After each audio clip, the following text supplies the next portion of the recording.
Hello! Hello! Welcome to the Waffle Hour Podcast. I don't know, I was going to name this a certain edition, but I didn't think about it in time. Discord edition. I guess, yeah, we're recording it over the internet instead of in person like we usually do. It's mostly like an experiment, but also so that if we want to get like out-of-town guests that we know, or people who have a much more difficult schedule. Yeah, also so I don't have to drive your ass around everywhere. Yeah. I just figured that was like a primary, like a nicety, you know? Yeah. One thing, though, is I gotta wonder how much the quality will drop.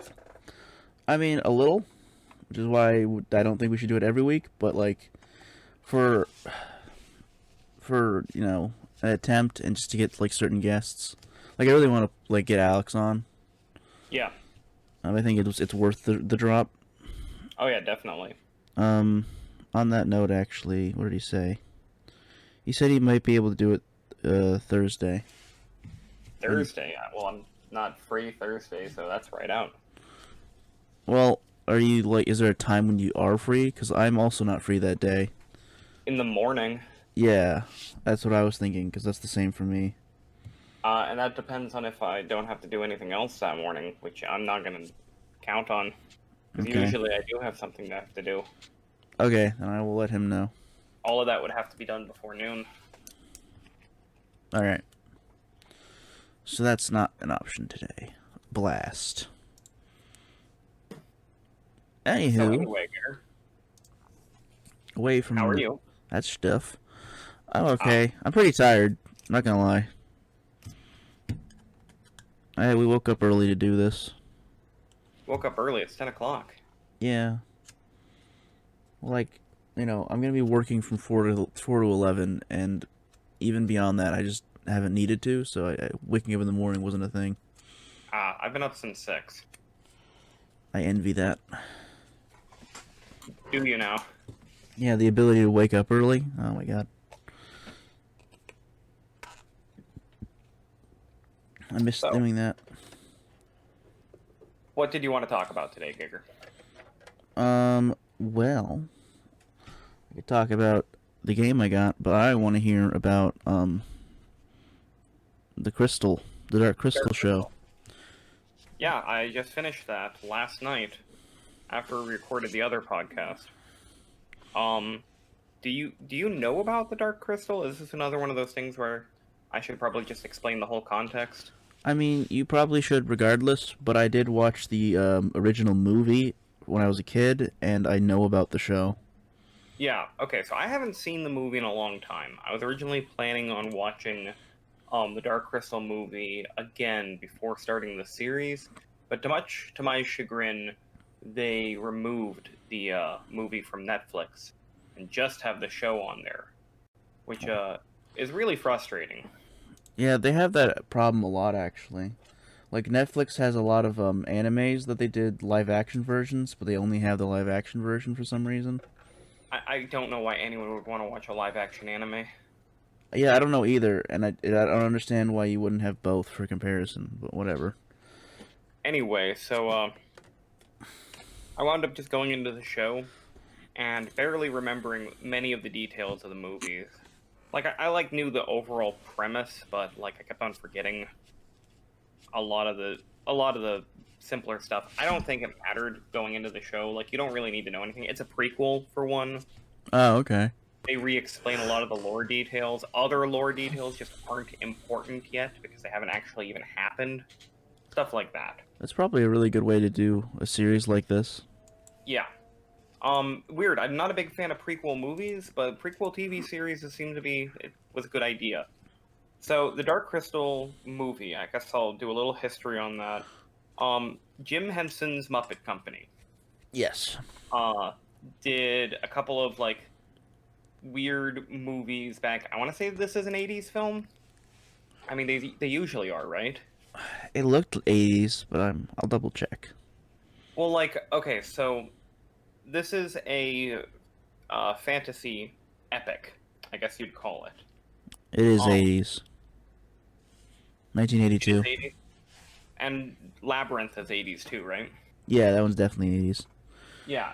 I mean, so what's special about this is, I mean, first of all, back then there just really weren't any good examples of like fantasy movies. Like nothing that was like really good or anything like that. And I'm gonna be honest, this one isn't that example. It's not like this one was really good. Honestly, we didn't get like a good fantasy movie until like the Lord of the Rings films or maybe Harry Potter, if that's like your thing, you know? Sure.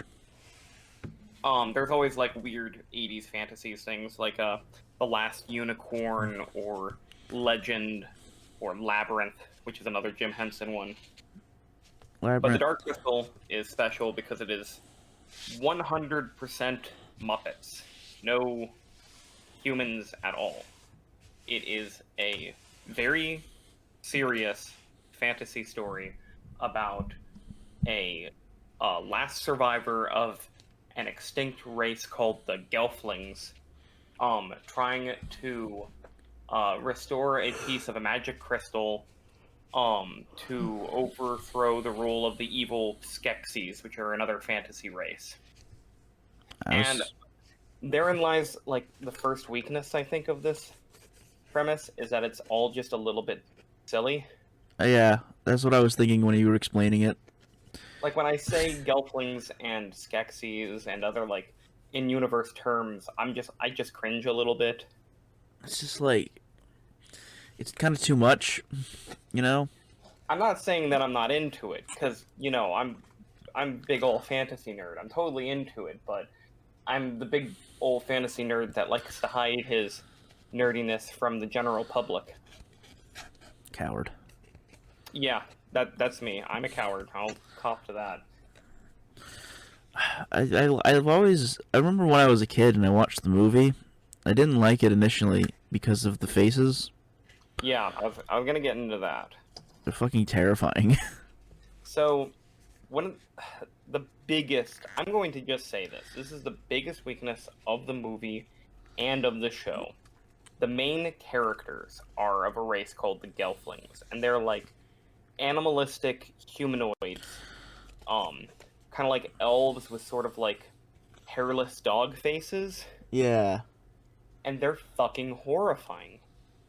They look creepy in that uncanny valley kind of way. They've got human faces, but elongated snouts, like they're partway through a werewolf transformation, and that's just how they look through the whole movie. And that really hinders my ability to enjoy it. Like I'm not saying I didn't enjoy it. I'm saying that it was a struggle just because of this. Yeah. I'd say it's worse in the old movie. There's only the one main character, but I just hate him. Just Mhm. looking at him and his horrifying face. In the show, there's a lot more, Oh. and in the show, there's a dynamic because I guess there's a bunch of different like Gelfling races, like tribes or whatever from like different nations, Sure. and at least one of them looks fine. They the I'm trying to remember the names. The Groton. Yeah, I think that's it. The The Groton are Groton? from deep underground, and one of the nice little details they have is that they've got very big pupils because they live underground and they don't have much light to go by. You know, kind of like how a cat expands its pupils. Oh, so they're the anime ones. They're the anime girl. Well, no. They have the same sized eyes. They have big pupils. Oh, so it's just like they're it's always constantly large black in their eyes. Yeah, exactly. Their eyes look less human. They look more animal-like. They look more like a dog's eyes or a cat's eyes or something. And that's all it took. The one main character who has like the weird animal eyes to go with their weird animal face doesn't look creepy when all of the other characters in the show did. Well, that's nice. Yeah, she was also easily my favorite character, mostly because she was like the nice one. Mm. Okay, so I think I gotta explain more context about the Dark Crystal and like what it's about. So the Skeksis are like the evil bad guys, and they are really fucking cool. They are the good part of the movie. and the best part of the show by far, because there's this weird fantasy race that kind of looks like a bird-faced lizard creature, like a hunchbacked lizard with a big long tail and 4 arms, though they usually keep 2 of them like at their sides hidden, and they got these dragon bird-like faces, and they are just so fucking nasty. They just love being absolute bastards. They're conniving, and they're cowardly, and they're backstabbing each other all the time, and they just want to do all the bad stuff, and I just really love hating them, you know? I think of the one time they referenced it in Shut Up and Sit Down. They were talking about Twilight Imperium, actually. Yeah. And how it makes you, every player, feel like a Skeksis. And I love that analogy. Yeah. That is the goal I always want when I'm playing that kind of game, is just feel like an evil, sneaky, cowardly ruler. Yes, always denying, but always going forth with what you're doing. So, the movie is about the one last Gelfling trying to, like, restore the crystal and whatever. The TV show, as I mentioned before, is a prequel. And it's basically the story of the genocide of the Gelfling race. Mm. And on that concept alone, it's really, really fucking dark, dude. The Order 66 of the Gelflings. The Dark Crystal, as it was always, like, questionable whether it would be, like, appropriate for kids, because it's, like, Creepy. like, a little bit, like, off-putting, a little bit, scary, you know? Yeah. But there are scenes in this show that are, like, so on the edge of, like, violent content that I'm like, yeah, I would not be comfortable with little kids seeing this. And just, like, the themes and stuff itself, it's like, this is heavy shit. Mm-hmm. Well, yeah, it's dealing with genocide. Like, yeah, not that genocide happens in the show. Spoiler alert, there's still more seasons coming, I believe.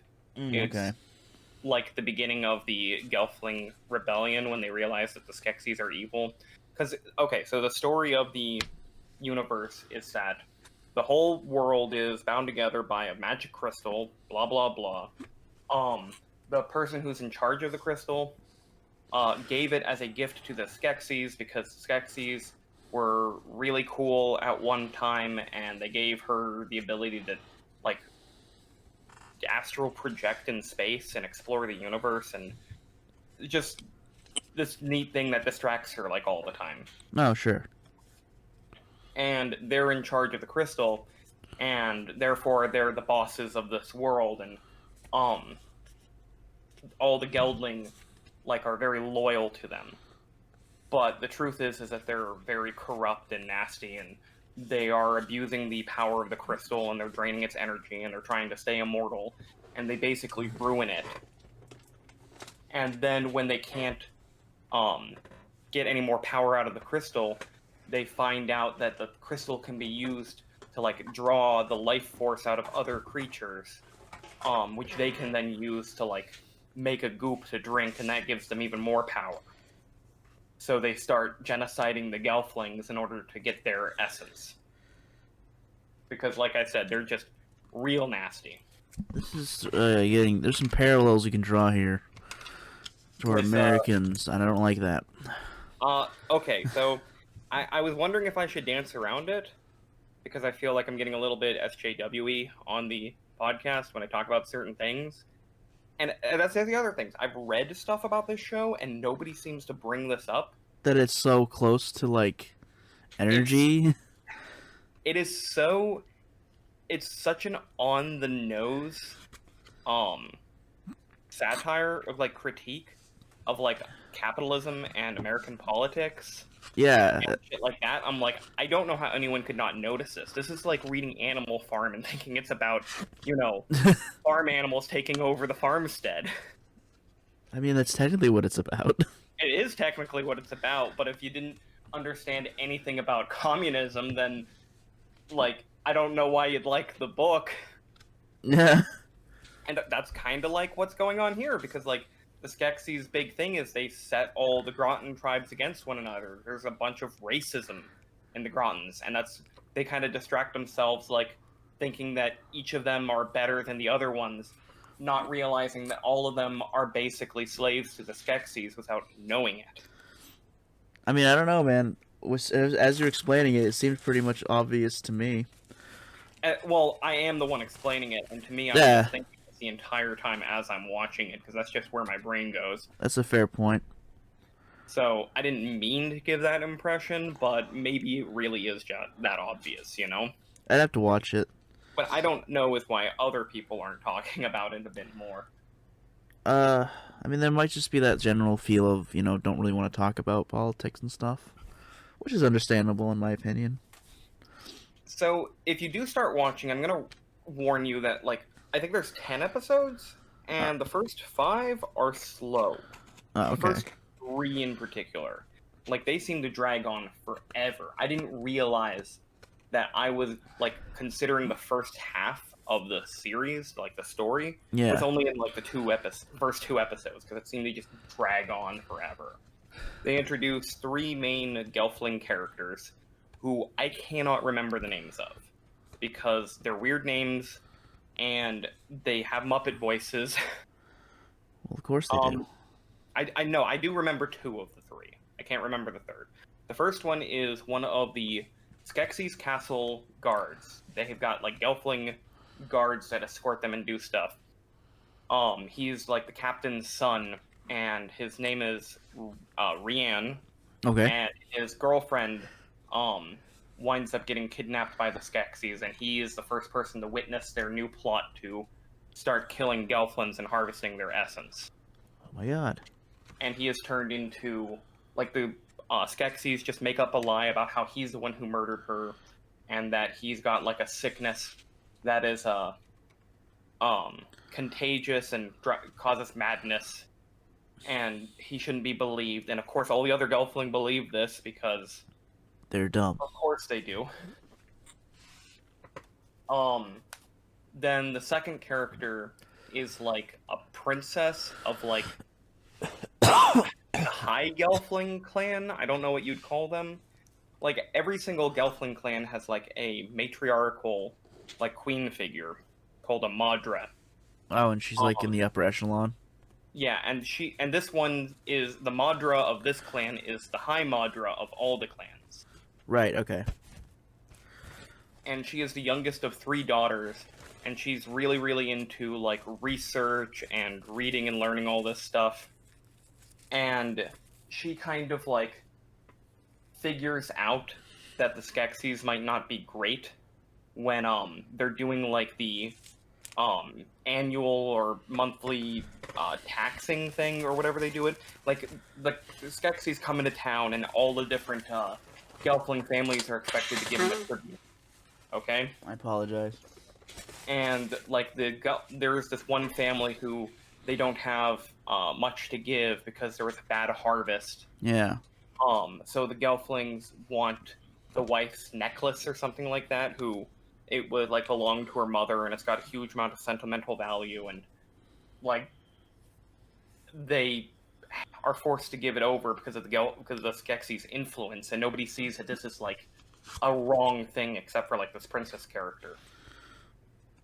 So her story starts with her, like, trying to read more about the Skeksis and find out, like, the truth of why they're in charge and why everyone's, like, just cool with it. And this is all done with Muppets. This is all done with Muppets. Because I'm imagining it with Muppets, and it's hard finish to. the little story setup, and then I'll start talking about the Muppets and the problems caused by the Muppets. Okay. Because there are problems here. And then the third character, the one I actually said I liked, her name is Deet. And she is from the Underground clan. Yeah. And right now the world is being corrupted because the crystal is corrupted, and, like, creatures are turning, like, mad and wild and evil, and it's starting deep underground, so they're the first to realize it. They call it the Darkening. So she's going to the surface to, like, tell the Madre, the big queen, that something bad is going down, and she is just constantly dealing with racism because all of the other Gelfling think that the underground Gelfling are the worst of the Gelfling, you know? Yeah. And she's just really, really nice, and she likes animals, and she meets a podling, which is another race in this world, who wants to be a paladin and swears to protect her with his wooden spoon, and he's like one of the best characters. Sounds pretty great. And they go on like a little adventure together. And again, this is all like in the first 2 episodes, but this felt like half the story to me. Eventually, all these characters meet up, and everyone finds out the Skeksis are bad, and like stuff happens. Stuff happens. But these were the threads of the story. And once stuff starts happening, it starts getting really good. The last like couple of episodes especially are like, holy shit, that was fantastic. But I suppose you want to know more about the Muppets. Well, for me, I'm like imagining all the stuff you're talking about. Like, I'm imagining, the when the Skeksis take the woman's necklace. Imagining Kermit do that. Yeah. Well, there's that particular motion, I think, was more a little off screen. But I know what you're talking about. So, this is a problem with the 80s movie, and it's less of a problem now, but it's still a problem. And the problem, as I see it, is that the way Muppets move are inherently funny. Yeah. Like, when they move their arms around, when they move they kick their little legs, when they make faces by contorting the head shapes of the Muppet head, it's funny. It looks silly. Kermit's And famous face. What's that? Kermit's famous face. Yeah, when he squeezes it, no, nothing is that ridiculous. The problem is with the Dark Crystal is that it's not meant to be a humorous show. It is a serious fantasy story. Yeah, but it's Muppets. And there's an awkwardness to it. So the original movie suffers from this a lot worse. This new show, super high production value. It is actually a very gorgeous looking film. These are incredibly high quality Muppets that they're dealing with. They move in ways that, you never typically see Muppets move. They do shots that you would never imagine with Muppets because they'd have to hide the strings and the people puppeteering them and stuff like that. But there's really good use of CGI. And I gotta say, like, normally I criticize, like, CGI, but when you compare it with a Muppet, it looks more realistic because the Muppet already doesn't look realistic. Yeah. You know? So they'll have, like, a big sweeping CGI landscape shot, and then they'll, pull in towards a Muppet face, and that just feels normal and natural, and doesn't feel like it was, like, a weird green screen thing, even though it's exactly what it is. Can you lower your volume a little? I can hear myself when I'm talking. Sure. Sorry. Yeah. I can imagine, How is like... that? Blah, blah, blah. Okay. I can imagine when like, you dealing with CGI, because I think I've talked about this before, but not on the podcast. I missed what you said because I turned the volume down so much I couldn't hear you. Oh. Well, that was silly of you. Why'd you do that? Because you told me to turn down the volume. Yeah, but... Can you hear yourself? No. That was the so what point. did you say? When I think of, like, CGI, I always think the best way to do it is for, like, static or still imagery. Because it's easy to make, like, a tree that never moves look real. Yeah. When you add in the fact that nothing looks real already, I think that would make it even better. So that sounds pretty great. Well, there was one CGI sequence in the show that I felt was really, really good, but it also really exposed the weaknesses of the Muppets. Okay. So the Skeksis are chasing down the loose cannon guard, whatever you call him, the one who witnessed the first murder and is trying to spread the news to the other Gelfling. So they bring in their lost brother Skeksy who doesn't live with them in the capital, and he's the hunter.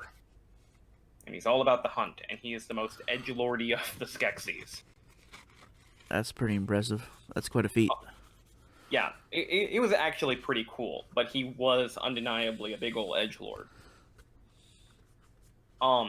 And he's chasing down the character, and there's this sequence where it's a super dramatic, climax of the episode, and it's dark and it's like rainy and stormy, and the Skeksis is chasing after him, and he's like climbing up on trees and he's jumping from branches, and it's like this fast movement. It looks really cool. Yeah. And he's moving like very quick and fluidly, and it's all with CG.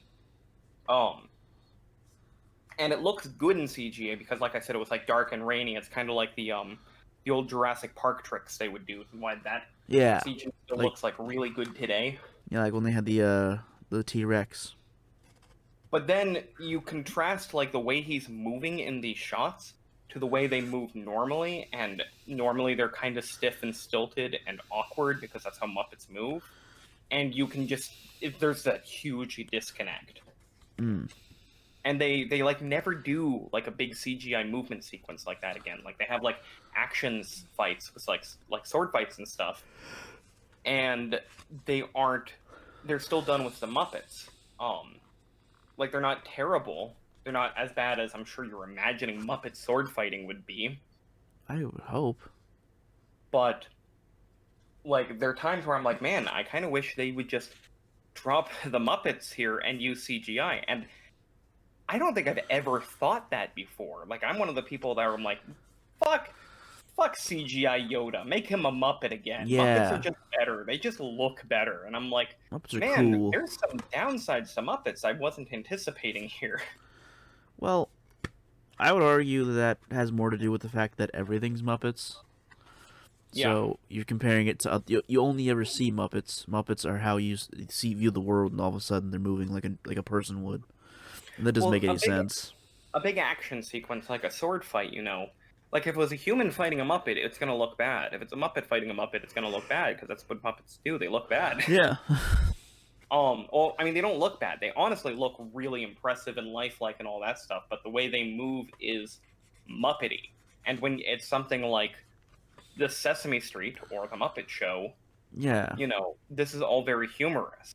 Yeah, because and funny. Essentially, every sword fight and every Muppet movie, like or mainline Muppet movie, is just like them flailing their arms around at each other with a sword attached to the end. Yeah, it's not like that. It's better than that. It's about as good as I imagine it can be, but you can't help but think, man, they had that CGI sequence before, several episodes ago, and I'm like, they probably shouldn't have had that because that's now what I want to see again. I don't know. I'd have to see it because, I'm imagining it. I can't imagine it'd be so good that I'd want to overtake the regular Muppets.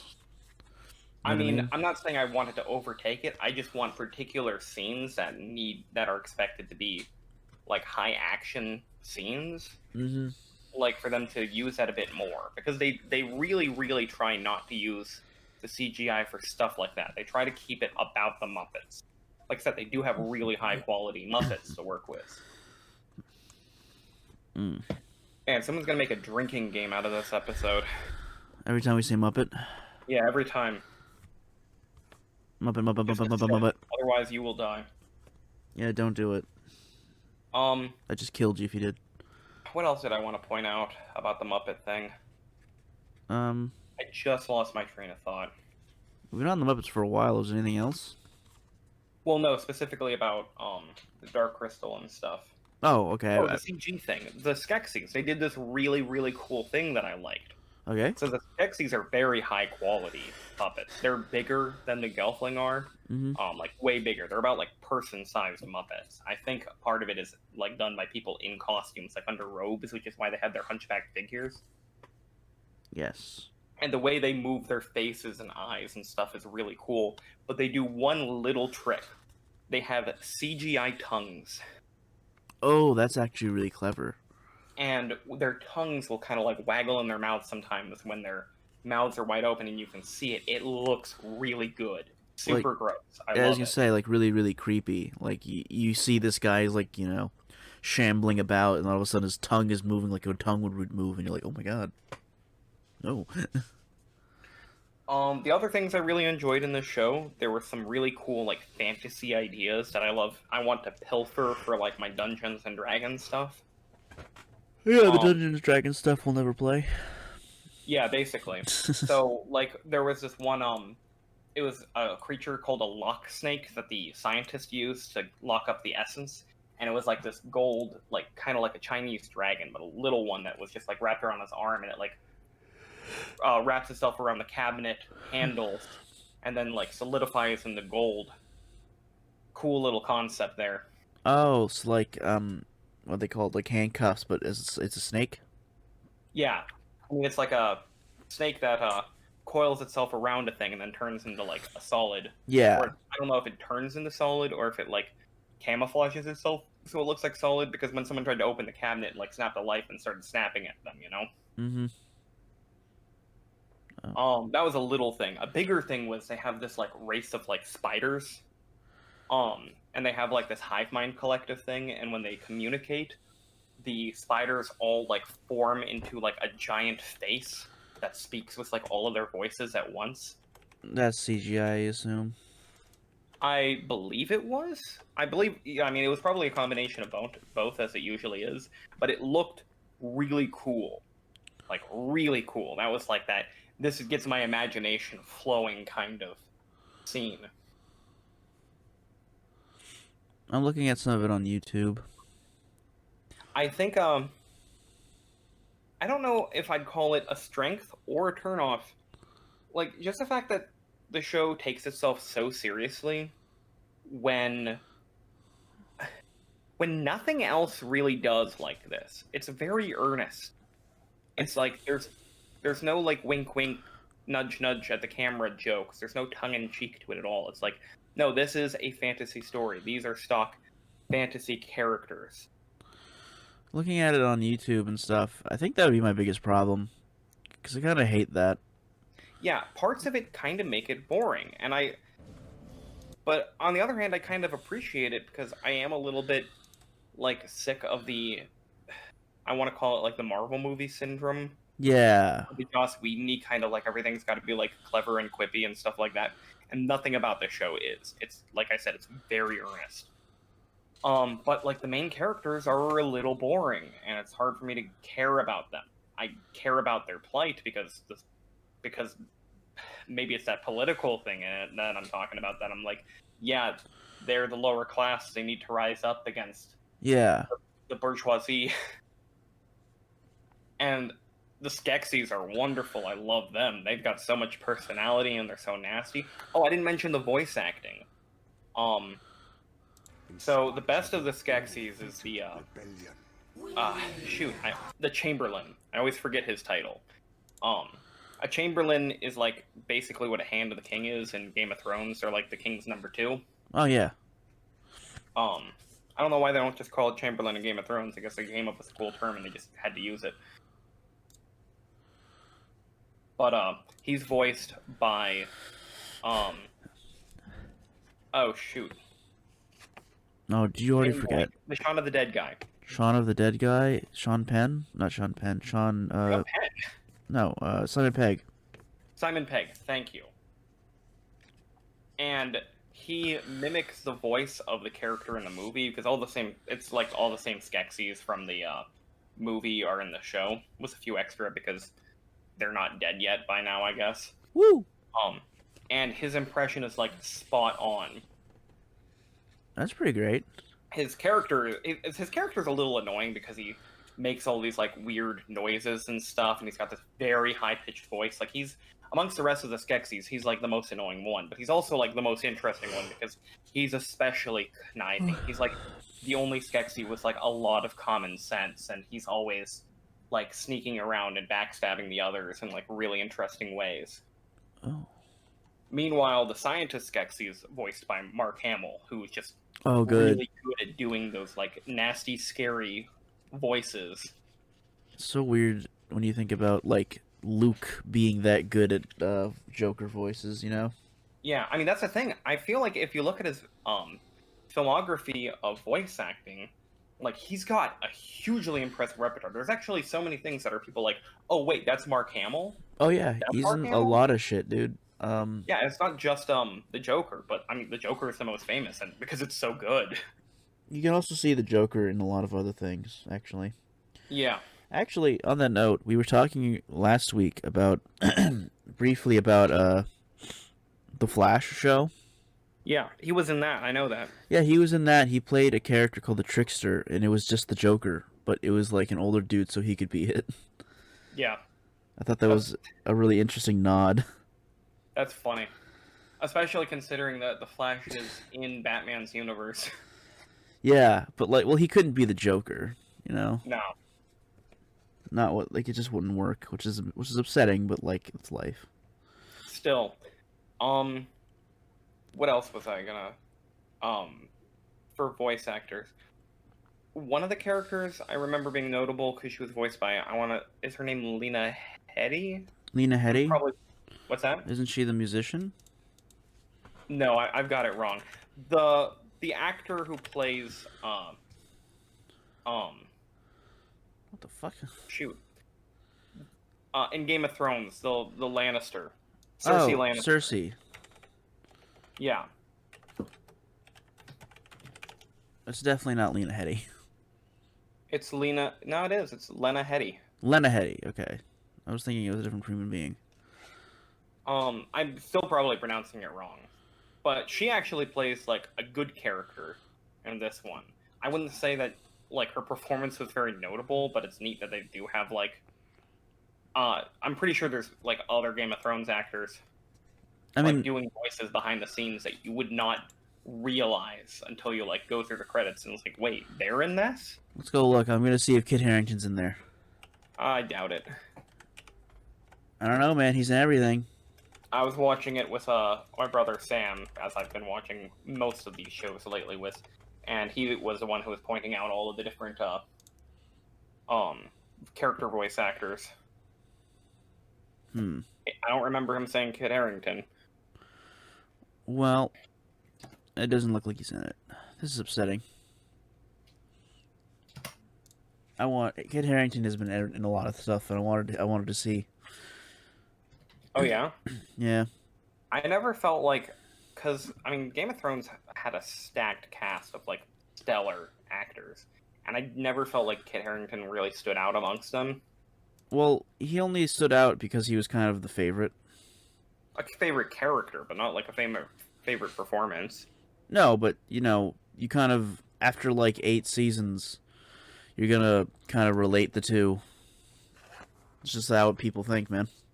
Maybe he gets really good in those last 4, the ones after I doubt quit the it. show. I don't think he did. I don't think he didn't get good when I was watching it, and I've watched I think till season 6. So, anything else about the Dark Crystal you can think of? Like, any cool side plots? Cool side plots. I don't know. There's parts I don't want to spoil because, like I said, it does get really good by the end. There are parts that are really, really dark. Like I said. Yeah. Like fairly early on, the Chamberlain betrays the scientist. And they decide to punish him. The rest of the Skeksis decide to punish him by I can't remember what the name of the animal was. It was like a paper beetle or something like that. Okay. They lock his head in a cage with this bug that eats eyeballs.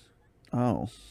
And they don't show like it pulling. Well, they do like kind of a first-person viewpoint from the scientist where the thing is crawling over his eye and it reaches in. It's like, "Gah, Oh. that's nasty."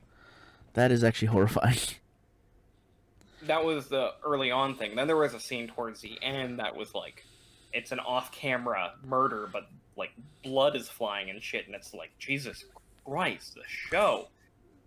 And then you step away from it a second, and you look at all the Muppets, and it's like, who is this for? That's honestly my biggest worry. I think that's why I haven't watched it yet. Is I feel like I'm gonna be too cynical about it, and I don't want to be that. You know what I mean? I would say that it is appropriate for children of a certain age, because I think people kind of make a big deal about, too big of a deal about like violent content and stuff. Because I gotta point out, this was violent, but it wasn't. I had a word for it last night when I was Obscene? prepping for this. What's that? Obscene? It wasn't obscene, no. It wasn't explicit. That's not the word I was thinking of. Should I have mean, written you it down. don't see the violence, you know. Yeah. It's more of the emotion behind the violence, which is really strong, Well, I than think the actual I violence itself. I was gonna point out. I think that might be the bigger crux of the issue. Like I don't know if you've ever seen the video of I can't remember the name of his name, but he was a reporter who just shot himself online on live TV. Hmm. It's horrifying. It's one of the most horrible videos you can watch, but it's so terrible because it doesn't do anything like what you're used to. It doesn't. It's real. So a lot of the stuff you're used to from movies, it just doesn't happen. I Yeah. would imagine that it's the same. It's kind of a similar situation here, where you don't actually see any of the violence. All you see is the reaction, and the reaction has to be as real as possible. So it's on that same level of it's just worse than you would think. Maybe. I don't know. I would be more concerned with kids being scared of what they're seeing Mm-hmm. than with them being, like, messed up by it. Oh sure, like if they can, I do think people overestimate how good kids are at differentiating reality from fantasy. I think And this kids are a is lot better very at it than they say, obviously fantasy. especially when everything's a Muppet. But it's more of the I am surprised that, like, they go into that dark place of inhumanity. Mm-hmm. Like, I don't know, like, because the thing about kids is that they're kind of innocent to how shitty people really can be. Yeah, they And have like I that. said, this is a show about racism. It's a show about classism. It's about slavery. It's about, violence and trauma and all those other good things that I really love when I'm watching these kinds of TV shows, apparently. Maybe it's well, because you said that a lot of people aren't really talking about it. Maybe they do it a lot more subtly than you think. You just kind of picked up People on it aren't easy. talking about the politics, Yeah, that's what I'm talking about. but That's exactly what I meant. I mean, still, regardless of whether you're, like, seeing obvious real world analogs, Mm-hmm. like, this is all obvious themes in the show. People, like, can see that. I'm just saying that this seems to me as an explicit critique of what's currently going on, and that's Okay. what people aren't talking about. Okay. I'm confused by what you said. Okay, well, you can talk about a concept of slavery Sure. without necessarily doing a parallel to the American South. Sure. And you can talk about the concept of evil bad guys, ruling over a lower class without necessarily drawing a parallel to American capitalism. So all you're saying is that nobody's drawing the parallels. They're just talking about the basicness of it. Basically, yeah. Okay, I thought you meant that they weren't talking about it at all. No, I mean, I don't know how you couldn't talk about, like, I mean, that's what the Skeksis do. They're the bad guys. And Yeah, they're that's why it was ruling shocking over to the me world. earlier. If you didn't talk about that, you're not talking about the plot. That's why I was confused earlier when you said that they were not talking about it. Well, like I said, if we're talking about Animal Farm, like that is a 1-to-1. Like, this is the retelling of Soviet the Russia. Karl Marx and the rise of Joseph Stalin and communism, Yeah. but with animal metaphors. Like, it is as metaphorical as Animal Farm is. But if we were to talk about Animal Farm the way a lot of people are talking about Dark Crystal, it's like they're just saying it's a story about the animals breaking free from their human captors and running the farm themselves and becoming as corrupt as the humans. Okay. Because that is what Animal Farm is on the surface without that, like, metaphor.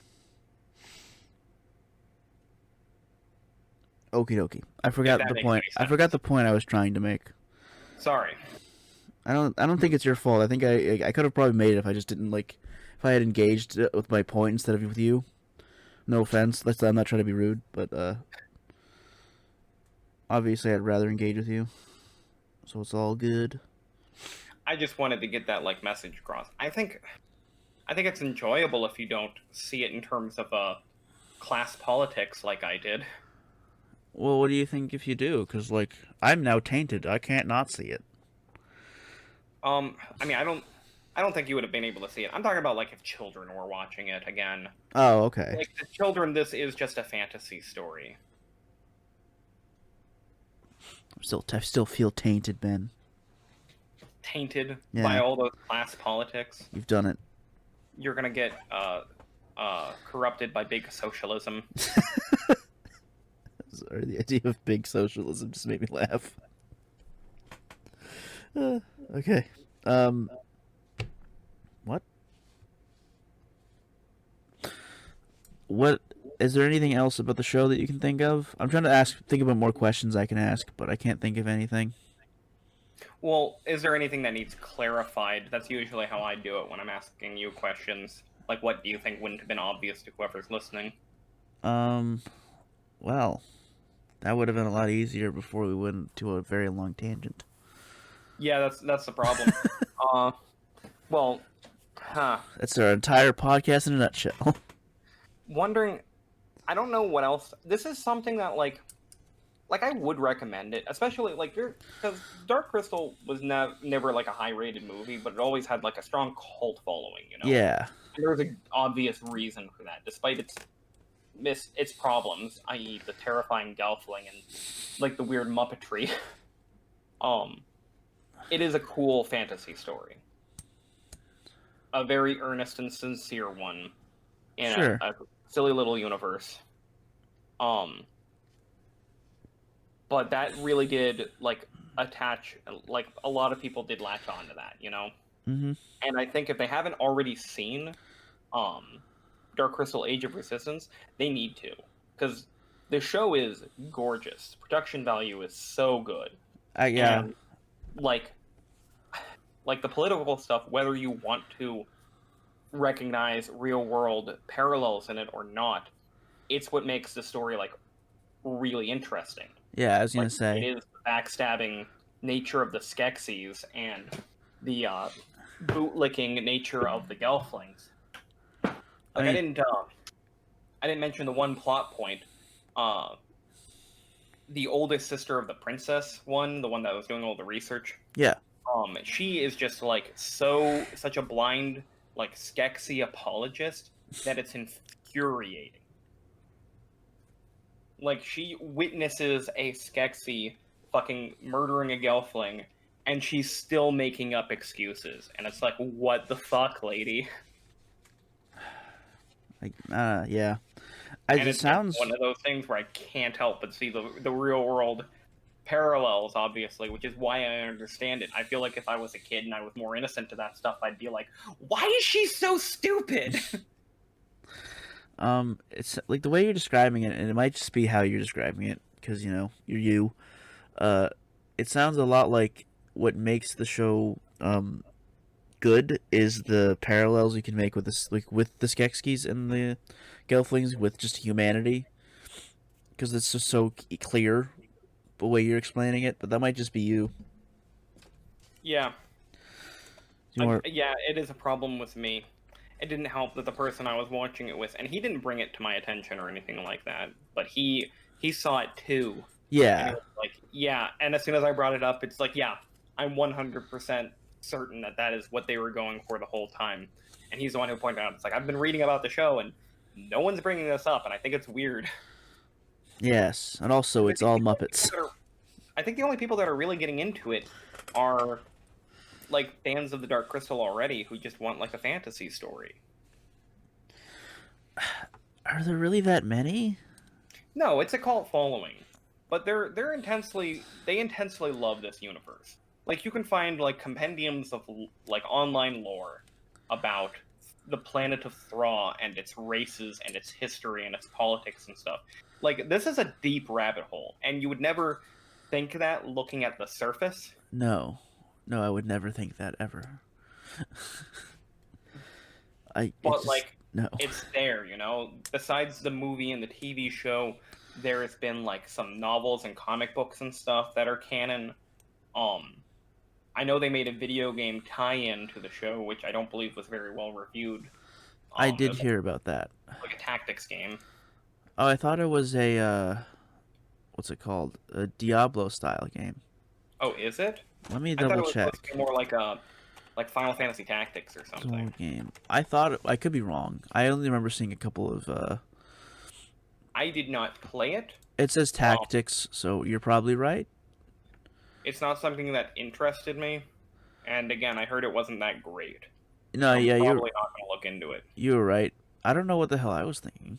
I thought I saw like a thing where they're playing it like a fucking Diablo style game. Maybe I'll play that and I'll get back to you. You'll play it. You'll just skip the show, play the game. Yeah, I'll be like, all right, like, let me see how this compares to the game. If I were to compare the Dark Crystal to Labyrinth, though, Ooh, I think I don't know which one's more popular, but I think I personally like Labyrinth better. Labyrinth is obviously the one with real people in it. I have like a bit of a soft spot for Labyrinth, primarily because a friend of ours, not your brother Alex, but a different Alex, he ran a D&D game for me, Alex, and our other players, where the setting was the Labyrinth. Yeah. And David Bowie was the main bad guy. Yeah. Not even like, it wasn't even like the Goblin King. It was just straight up David Bowie, but with powers. And it, like, the thing that made it great was that he was kind of like, he wasn't very good at it because he was very new to DMing and a lot of like concepts he didn't get. But he was so great at displaying how much he loved the universe that it kind of rubbed off on me. Yeah. I like the universe of Labyrinth a lot too.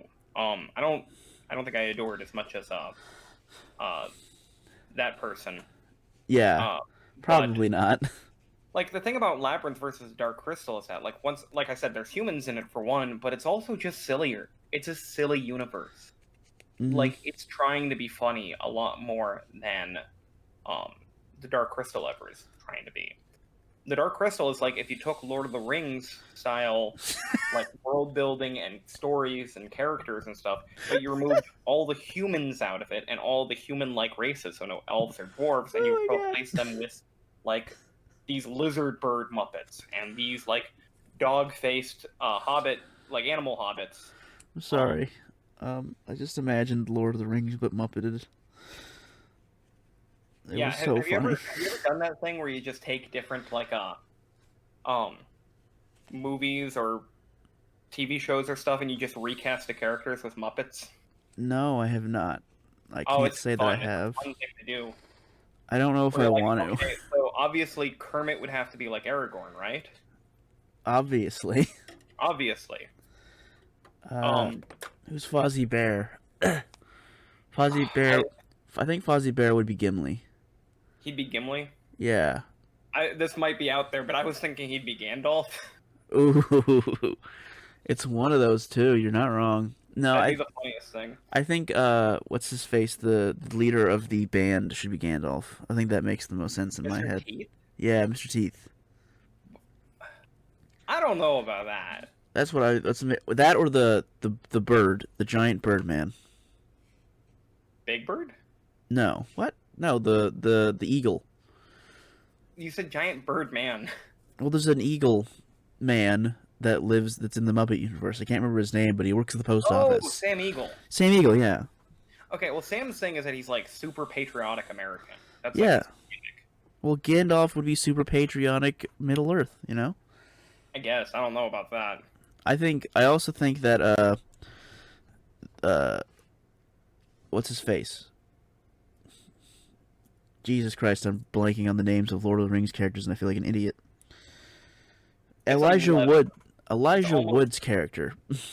What's that? Elijah Wood's character. Oh, Elijah Wood would still be played by Elijah Wood. Oh, really? Or he'd be Gonzo.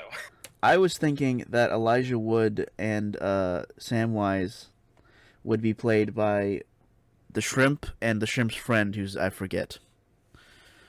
Shrimp has a really close relationship with one of the other Muppets. Is he? I don't remember this. Yes, it's in like one of the more recent shows. That'd be great. Okay, Star Wars. Why? Oh no, Star Wars with Muppets. no. You made a point of it being 11. 11 And isn't. what? And what? What? Sorry, I keep speaking over you. I'm not hearing what you said. What about it being 11? Oh, we've been recording for almost an hour, and I would like to talk about Dungeons and Dragons now. Are you up to it? You still seem very tired. I think this is just gonna be me for the day. Yeah, I'm fine. Let me talk about the Dungeons and Dragons and why we haven't talked about my Dungeons and Dragons games in like forever. Well, I mean, it wasn't actually that long ago for us, but we have to double that for number of episodes because we keep on recording two a week. Yeah, like savages. So a couple weeks ago for me in my life, I played Dungeons and Dragons. Then we kept going into the story. We were going meeting every week, and then one of the players went back to work, and then we had to change the schedule for when we meet up. So now we meet every other week for playing real D&D, and then like we still might we meet for other stuff, but only every other week are we playing D&D now. Last week in my life, as of 8/3, we beat the campaign that we were in. Okay, so a refresher for both me and the listeners. This is the campaign that you were playing with Silas, where he was playing as the Doctor of Midnight Night. Doctor. The Doctor of Night, which is his real name. Doctor of Night. He was Hello. a Kenku who, every time he entered a room or was anywhere near anything, he would go, hello! Yeah. And you were playing as Willy Wonka, but then that character retired after you got a wish, and you finally made your candy factory. Yes. Along with this, after that happened, I made an Apocalypto, which is a homebrew class that genuinely was not like broken like you would expect it to be because it's homebrewed. Yeah. Honestly, what you described some of the powers to me, when we weren't recording, it just kind of seemed kind of underpowered.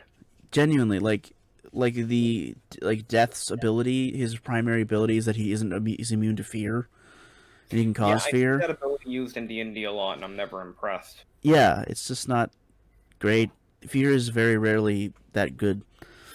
Anywho, I was playing one of those. I played Famine. Apocalyptos have a horse that they have, like as a familiar that they always have. They can like summon and everything. Mine was named Trinidad, and he was my best friend in the world. I played every game like under the assumption that I was going to hang out with Trinidad the whole time and do whatever Trinidad wanted to do. And to give you an idea of what I imagine Trinidad to be, think of the Adventure Time episode where Ice King is pretending to be a horse. So he... Spoiler for one of the best episodes.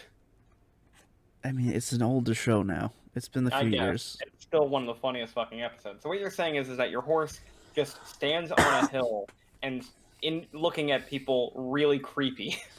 It's more that he doesn't stand on a hill. He goes with me everywhere, but he never changes his face ever. Yeah, he's totally silent. Just stares blankly with a creepy face. Mm-hmm. That's exactly what my horse was the whole time. Without ever blinking. Yeah, and every time he walked, he would start with his back legs.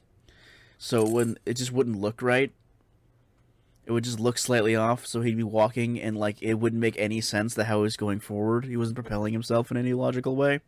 That's interesting. This was a detail you came up with? It was yeah, pretty much. Originally, it was just going to be he didn't move his legs. But that I was like, really silly. Yeah, I was like, that's too silly. Let's do this instead. So we were playing with this new character. We kind of get everything to go.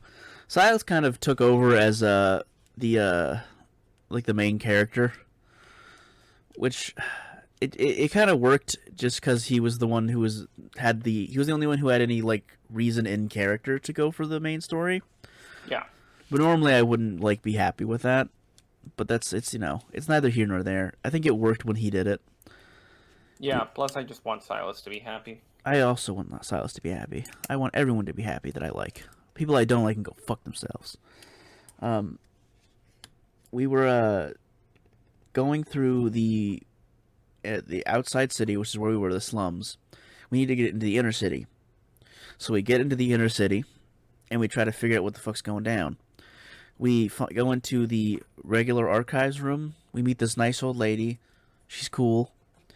She's been there. She's been on this island for like 80 years, and we get a plan of the city. We find out where we gotta go. We go there, and then it turns out at the end that it was a Lost situation, like the show. Okay, so I didn't watch Lost.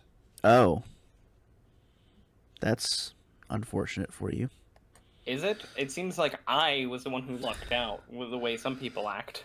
No, I mean like I meant like if you wanted to watch it, because I'm gonna be spoiling it entirely. Oh, I don't give a shit.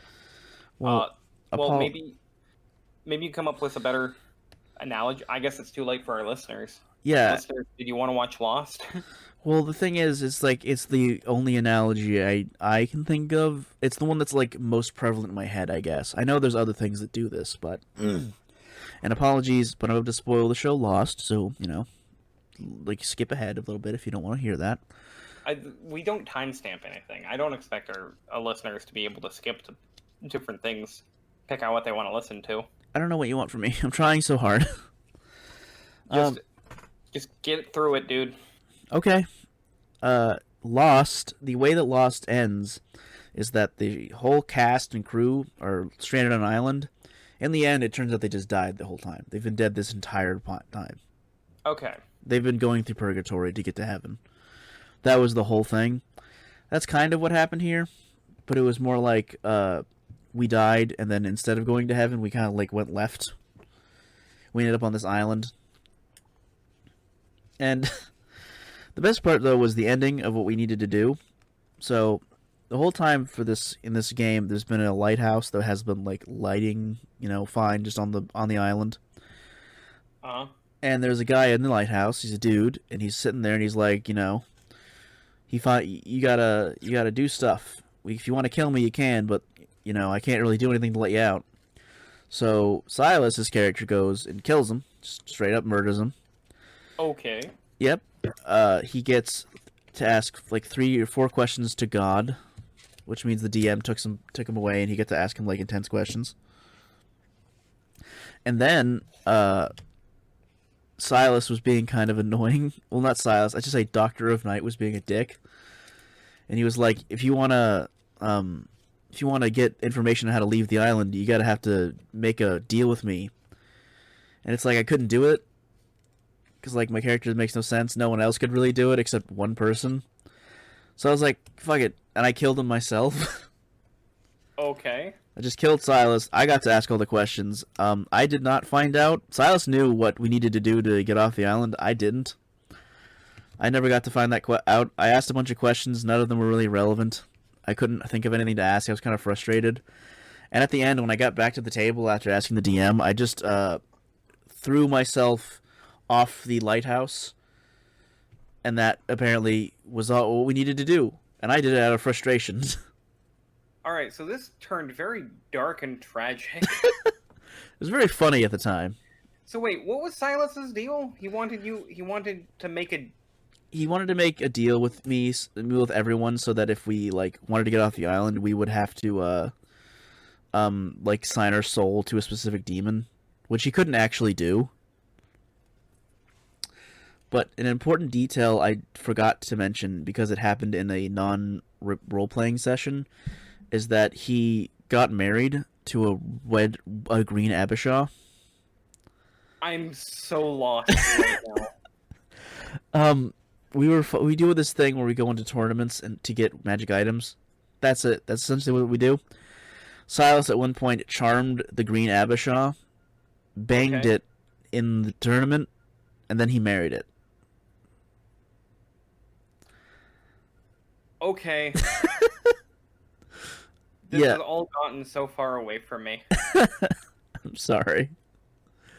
I have to I'm trying to compile several sessions that most of the time have nothing to do with the story, except for this one thing. Having this wife as a green Abishaw demon has turned him evil. Like, he changed his alignment to evil. and so he made this deal in order to make it better for himself or something, just to like be evil. And that's why he wasn't telling us how to beat the game.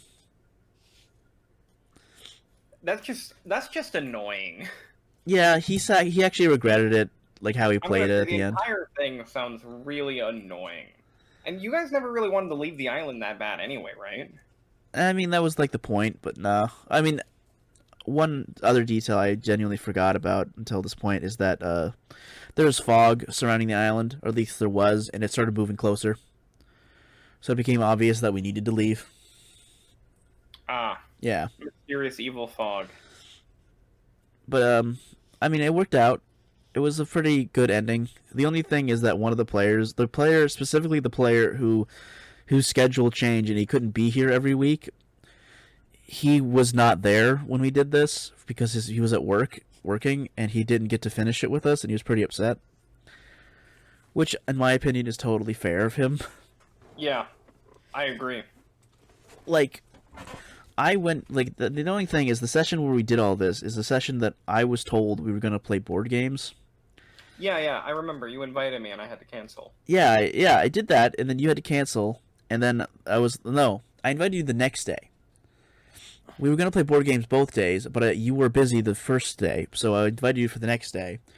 But then it turned out on the first day we played D&D, so I was like, okay, I brought all my games for nothing. We played D&D, and then the second day, which is when you canceled, that was the day when we would have been able to play board games because we didn't want to do RP for that day, so that the guy who doesn't have the schedule and couldn't be there didn't miss out. It was a very frustrating situation. You know, one of the worst things about, being, like, our financial situation, like, everyone I know works, like a retail or like a food service kind of job, and the thing about those things, you just don't have a regular 5-day-a-week schedule with the weekends off, like every other, human being. It's like an office job or something like that. And it's always something that's like floating and changes like every single week, and nobody has the same days off, and you can't make plans, and you can't have a social life, and it's the worst. Yeah, Absolute worst. it's pretty annoying. It's my biggest annoyance. I'm also my new character is a bard, and I'm pretty sure I've never stated this on the podcast, but my favorite class is bard. And that sounds about right. The only reason I like a bard so much because I like being the support, but not like the cleric. Like I just like being the additional support. Yeah. Symmetra, if you will. I chose bard. I was initially going to be a druid because I never played a druid before, and I wanted to try being an animal. But I chose the bard because I found a college that was like a homebrew thing. That seemed pretty fair overall, but the whole idea is that it's a college of masks, and if you wear certain masks, they have certain effects. Like if you wear the mask of the thief, you have like a much better sneak skill and everything, and you can sneak better. This is a cool concept. Yeah, and there's a bunch of those. Homebrew thing you guys have ever told me about, where I'm like, oh, that sounds cool. I would love to see that actually in the game. I literally like made my druid character, and then I found that like college, and I scrapped him for later, and then now I have the bard. And my idea for the bard is that I don't have a name. Instead of having a name, I collect names of people whose hands I shake, and every time someone asks me my name, I roll on the table I've created. Okay, that's a neat little detail. I like the idea. I like the idea that I'm just trying I'm basically gonna be I'm like not basically, but I'm gonna be like one of the people in the Game of Thrones who are in that mask thing. The faceless men. Yeah, I'm essentially gonna be one of those people, but like not how they did it in the show. You're not gonna be an assassin. You're gonna be a bard.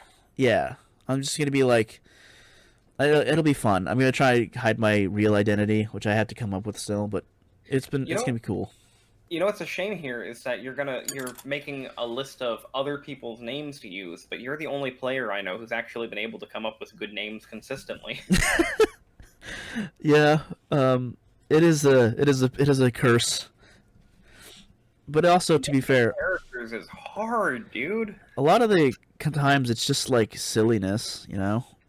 Yeah, but that's the thing. Like, that's the real trick to it, is to not take yourself seriously. Yeah. But it's hard to do that. Sometimes you want to have like a cool name and you want to like reference a cool thing, or you want to take it from like a cool source. Yeah, and it's kind of difficult to do that sometimes. But we're going to be playing today. That's what I'm doing today, and I'm pretty excited to get to use my new character. My other characters are very, like, bombastic to an extent, I guess is the way to explain it, and this one's going to be much more reserved and quiet. Uh-huh. I have a whole plan for it. Although I still have to come up with, like, a thing to do. One of my many problems with when I'm playing D&D, I mean, we've gone over this. Like, I don't like the Role-playing. I don't want to act. Yeah. And, like, just loosening up and doing that is what makes the game fun, as we've said over and over and over again. But I'm trying to, like, come up with characters that actually work around my hang-ups. Mm-hmm. Because my problem is, like, the character I always want to play is, like, the high charisma smooth talker. Sure. Because I guess that's what I want to be. You know? Like, if I'm playing a computer RPG, that's what I'm going to be playing. I'm going to be playing as the person with the personality stat or the charisma stat, whatever, up all the way. And I try to do everything through dialogue, because I think that's the most fun way to play those games. But you just can't, like, bring yourself to be that person in real life, I guess. Yeah, and while I'm at a table, I'm like, nope, stage fright. I guess I had that when I started. I just got over it. I don't know, man. Like, I don't want to, like, just decry you and be like, oh, you just get over it, Ben. Get over it, but, So my newest idea was a character who's taken a vow of silence. That's a neat idea. I was thinking either a cleric or a monk. I'd rather be, like, helpful. I wish you'd play with us. That'd be cool. I'd appreciate that. That'd be fun dynamic. Your character and my character. I'm just trying to get your fucking name. Shake my hand, bitch. Yeah, and that's the reaction. You just learn their name when you shake their hand, or No, I have to ask. It's part of it. I have to ask. I shake their hand and I go, "What's your name?" And then I shake their hand. And if they tell me while I'm shaking their hand, I can jot it down. Any person that you know the name of that you don't shake their hand, you don't add that to your list. Yep. And what if they don't tell you their name? Do you make it your mission to find out? I try to find out if I can. I think my main So like that one person who evaded you. My main goal, there actually is, but that's not his fault. He's playing a zombie, and he can only say 3 words for every hour. Ah. But I'm trying to make it so that I'm a mask salesman. Ooh, like in Zelda? Yeah, that's actually the parallel the DM made. But the problem is that I haven't played Majora's Mask enough to know what that's about. So I mean, he's just a weird dude who sells masks. There isn't much more to know. Well, yeah, that's essentially what I'm trying to be. So I guess really creepy. Okay. Man, I really like that homebrew content. I almost never actually like homebrew content. I usually hate it. But that's a cool, like, imaginative idea. I really like that. Yeah, I love the idea of the mask. I think it's so cool. I like the mask college.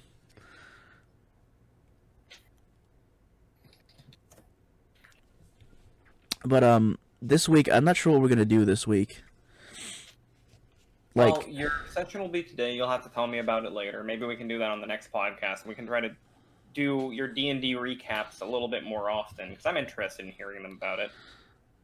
I'm hoping my general goal is that eventually you'll want to play. That's my goal. We'll get you playing. I mean, I would today, but I actually have stuff I gotta do. Yeah, I'm not trying to I'm trying to make it so that you want to play so much you make time for yourself. That's all I had today, though. This I think was the lightest episode we've ever had, because we didn't actually go on any tangents. It was just Dark Crystal, a little bit of Labyrinth, and your D&D, right? Yeah, that's probably my fault. I'm probably just not awake enough. We should have done this later, but we couldn't. Well, I blame me. Experiment with the Discord format a little bit better. Yeah, that's also true. All right. We have a Twitter, which is at Our Waffle. We You can have find us on YouTube. at the Waffle Hour Podcast. We have a Gmail at the Waffle Hour Podcast at gmail.com. We're also on several streaming services, including Spotify, Deezer, Pocket Casts. I'm trying to remember them off memory. iHeartRadio, Radio Public, and I think there's one more. I can't look them up right now. I'm sorry. When you name this podcast, you should probably have something to do with coffee, referencing how sleepy you are. I will do that. That is a funny idea. Goodbye, listeners. Goodbye, listeners. We now must speak so that we can let the music drown us out. This is our one-note joke we're going to keep on making. Well, that's the best part of it.